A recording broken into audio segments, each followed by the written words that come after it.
Cha ngithi angishaya izandla la. Ngibongele abadlali beKaizer coach nemanagement ngemphumela emihle kubona ke kodwa ngoba kuyacaca ukuthi vele iyona mphumela emihle kubona le ngoba bayithola every week yabo. So nje bafowethu ngiyanibongela ngale mphumela eniyitholile. Niphuma with defeat bafowethu humiliating defeat. Senhlwa nje ukubuyisa isithunzi ngeRichards Bay. Nithole nje 3 points bafowethu. 3 points nje. Noma 1 nelike lawe benhlezi nwina ngabo lutho.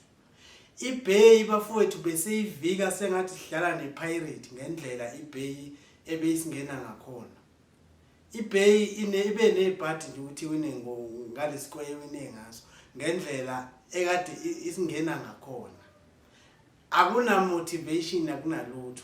Nani ke bokhoshi ngicela ke manje ngiyanicela ke manje bafowethu. Nisale senenza ubuntu nabantu phela nonembeza nisenawo. Cha nani niyabona ukuthi lento ayisebenzi.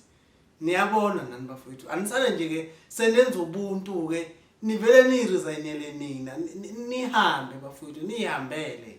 Niyixoshe nina ngoba vele management ayikho willing. Nisale senenza nje ubuntu bafowethu yabo ngoba i-relationship engasebenzi le yini neKaizer yabo.